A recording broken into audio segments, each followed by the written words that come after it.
ചുമട്ടുതൊഴിലാളി നിയമം രാഷ്ട്രീയവൽക്കരിക്കാൻ മുന്നിട്ടിറങ്ങുന്നവർ ചരിത്രം വിസ്മരിക്കരുതെന്ന് STU ദേശീയ വൈസ് പ്രസിഡന്റ് MA കരീം. ചുമട്ടുതൊഴിലാളി യൂണിയൻ ജില്ലാ കൗൺസിൽ യോഗം ഉദ്ഘാടനം ചെയ്യുകയായിരുന്നു അദ്ദേഹം. ചുമട്ടുതൊഴിലാളികൾ രാജ്യത്ത് അവഗണന അനുഭവിച്ചിരുന്ന ഒരു കാലമുണ്ടായിരുന്നുവെന്നും കരീം പറഞ്ഞു. ഈ മുതലാളി പറയുന്നതിൽ നിൽക്കുന്ന ധാരാളം തൊഴിലാളികൾ, അതുകൊണ്ട് നമുക്ക് എല്ലാ സ്ഥലത്തും സ്കീം നടക്കാതെ കഴിയാൻ പറ്റും. പക്ഷെ സ്കീം നടപ്പിലാക്കുക എന്നത് നമ്മുടെ പ്രഖ്യാപിത നയമാണ്.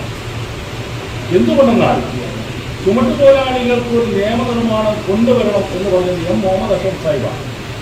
1967 നമ്മുടെ STUവിൻ്റെ സംസ്ഥാന ജനറൽ സെക്രട്ടറി പ്രവർത്തിച്ചിരുന്ന MA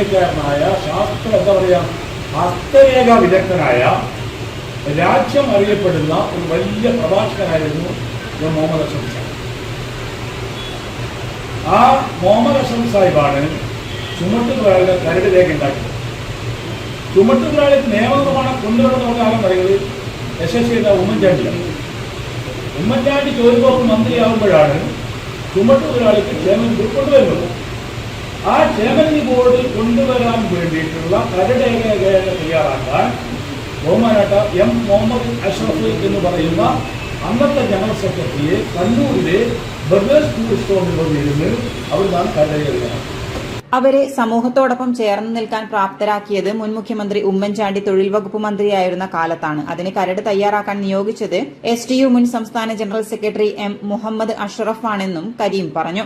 1969 കൊണ്ടുവന്ന നിയമം 1983 നടപ്പിലാക്കിയതെന്നും MA കരീം അഭിപ്രായപ്പെട്ടു.